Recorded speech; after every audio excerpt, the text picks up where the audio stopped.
ನಮಸ್ಕಾರ ಗೆಳೆಯರೆ. ರಾಮಾಯಣದಲ್ಲಿ ಅತ್ಯಂತ ಶಕ್ತಿಶಾಲಿ ಯಾರು ಎಂದರೆ ಅದು ನಿಸ್ಸಂಶಯವಾಗಿ ಸಾಕ್ಷಾತ್ ಶಿವನ ಅವತಾರ ಬಜರಂಗ ಬಲಿ ಹನುಮಂತ.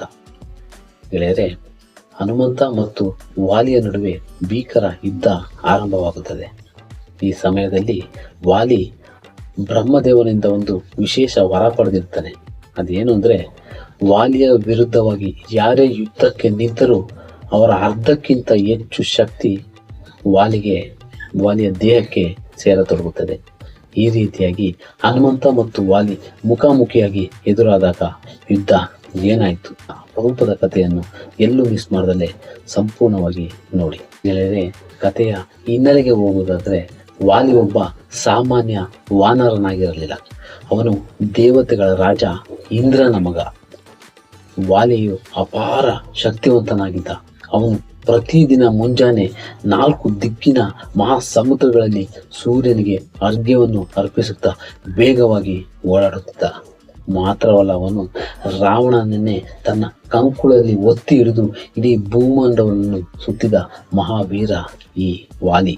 ಹೀಗಿರುವಾಗ ಒಂದು ತಪ್ಪು ತಿಳುವಳಿಕೆಯಿಂದಾಗಿ ವಾಲಿ ತನ್ನ ಸ್ವಂತ ತಮ್ಮನಾದ ಸುಗ್ರೀವನನ್ನೇ ರಾಜ್ಯದಿಂದ ಹೊರಹಾಕುತ್ತಾನೆ. ಅಷ್ಟೇ ಅಲ್ಲದೆ ಸುಗ್ರೀವನ ಹೆಂಡತಿಯನ್ನು ಒತ್ತೆಯಾಳಾಗಿ ಇಟ್ಟುಕೊಂಡಿರುತ್ತಾನೆ. ಸುಗ್ರೀವನಿಗೆ ಪ್ರಾಣ ಭಯ ಉಂಟಾದಾಗ ಅವನಿಗೆ ಬೆಂಬಲವಾಗಿ ನಿಲ್ಲುವುದೇ ನಮ್ಮ ಆಂಜನೇಯ, ನಮ್ಮ ಹನುಮಂತ. ಸುಗ್ರೀವನ ಪರವಾಗಿ ನಿಂತು ವಾಲಿಗೆ ಬುದ್ಧಿ ಕಲಿಸಬೇಕೆಂದು ಆಂಜನೇಯ ನಿರ್ಧರಿಸುತ್ತಾನೆ.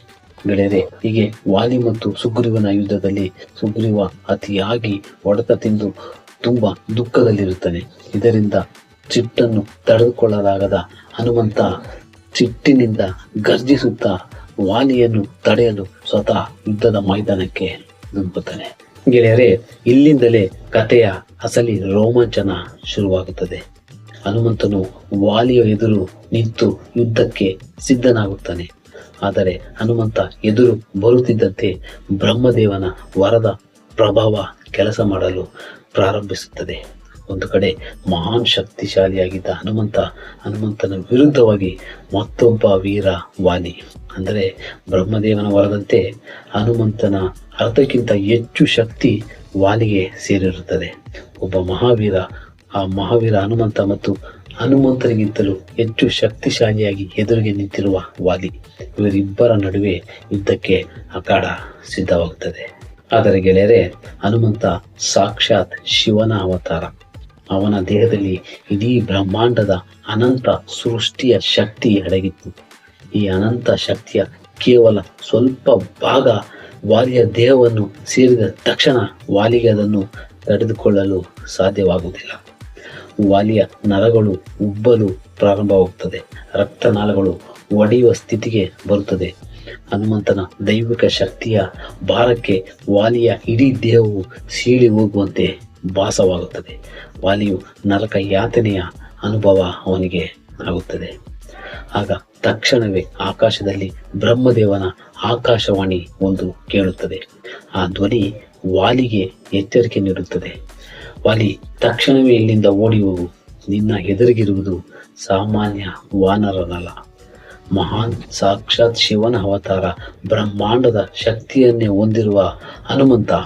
ಆತನ ಶಕ್ತಿಯನ್ನು ತಡೆದುಕೊಳ್ಳಲು ನಿನಗಾಗಲಿ, ನಿನ್ನ ವರಕ್ಕಾಗಲಿ, ನಿನ್ನ ದೇಹಕ್ಕಾಗಿ ಇಲ್ಲವೇ ಇಲ್ಲ. ನೀನು ತಕ್ಷಣವೇ ಇಲ್ಲಿಂದ ಹೊರಡು. ಇಲ್ಲದಿದ್ದರೆ ನಿನ್ನ ದೇಹ ಚೂರು ಚೂರಾಗಿ ನೀನು ಸರ್ವನಾಶವಾಗ್ತೀಯ ಅಂತ ಆ ವಾಣಿ ವಾಲಿಗೆ ಎಚ್ಚರಿಕೆ ನೀಡುತ್ತದೆ.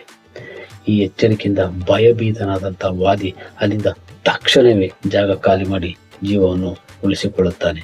ಗೆಳೆಯರೆ, ಹೀಗೆ ವಾಲಿಯ ವಿಶೇಷ ವರದ ಕಾರಣದಿಂದಾಗಿ ಹನುಮಂತನಿಗೆ ವಾಲಿಯನ್ನು ನೇರವಾಗಿ ಎದುರಿಸಲು ಸಾಧ್ಯವಾಗಲಿಲ್ಲ. ವಾಲಿಯ ಎದುರು ಯಾರು ಹೋದರೂ ಅವರ ಶಕ್ತಿ ದುಪ್ಪಟ್ಟಾಗುತ್ತಿತ್ತು. ಹೀಗೆ ವಾಲಿಯ ಆ ವಿಶೇಷ ವರದ ಕಾರಣದಿಂದಾಗಿ ಹನುಮಂತನಿಗೆ ವಾಲಿಯನ್ನು ನೇರವಾಗಿ ಎದುರಿಸಲು ಸಾಧ್ಯವಾಗಲಿಲ್ಲ. ವಾಲಿಯ ಎದುರು ಯಾರು ಹೋದರೂ ಅವರ ಶಕ್ತಿ ವಾಲಿಗೆ ಸಿಗುತ್ತಿತ್ತು. ಇದೇ ಕಾರಣಕ್ಕಾಗಿ ಮುಂದೆ ಭಗವಾನ್ ಶ್ರೀರಾಮನು ಕೂಡ ವಾಲಿಯ ಎದುರು ಬಂದು ಯುದ್ಧ ಮಾಡುತ್ತಿಲ್ಲ. ಬದಲಿಗೆ ಮರದ ಮರೆಯಲ್ಲಿ ನಿಂತು ಶ್ರೀರಾಮನು ಬಾಣ ಬಿಟ್ಟು ವಾಲಿಯನ್ನು ಸಂಹರಿಸುತ್ತಾನೆ. ಗೆಳೆಯರೆ, ಈ ಕಥೆಯಿಂದ ನಮಗೆ ತಿಳಿಯುವುದೇನೆಂದರೆ ಹನುಮಂತನನ್ನು ಯಾರು ಸೋಲಿಸಲು ಸಾಧ್ಯವಲ್ಲ. ವಾಲಿಯವರು ಹನುಮಂತನ ಶಕ್ತಿಯ ಮುಂದೆ ಸೋತು ಹೋಗಿತ್ತು. ಹನುಮಂತನು ಮನಸ್ಸು ಮಾಡಿದರೆ ಒಂದು ಕ್ಷಣದಲ್ಲಿ ವಾಲಿಯನ್ನು ಅಲ್ಲಿಗೆ ಮುಗಿಸಬಹುದಿತ್ತು. ಆದರೆ ಬ್ರಹ್ಮದೇವರ ವರಕ್ಕೆ ಗೌರವ ಕೊಡಲು ಸ್ವತಃ ಹನುಮಂತನೇ ಸುಮ್ಮನಾಗುತ್ತಾನೆ. ಗೆಳೆಯರೆ, ಮಹಾಭಾರತದ ಈ ಒಂದು ಸಣ್ಣ ಮತ್ತು ತುಂಬ ಒಂದು ರೋಚಕವಾದ ಕತೆ ನಿಮಗೆ ಇಷ್ಟವಾದರೆ ಈ ವಿಡಿಯೋಗೆ ಒಂದು ಲೈಕ್ ಮಾಡಿ ಹಾಗೂ ಎಲ್ಲರಿಗೂ ಶೇರ್ ಮಾಡಿ. ಇದೇ ರೀತಿಯ ಕಥೆಗಳಿಗಾಗಿ ನಮ್ಮ ಚಾನಲನ್ನು ಸಬ್ಸ್ಕ್ರೈಬ್ ಮಾಡಿ. ಜೈ ಹನುಮಾನ್. ವಂದನೆಗಳು.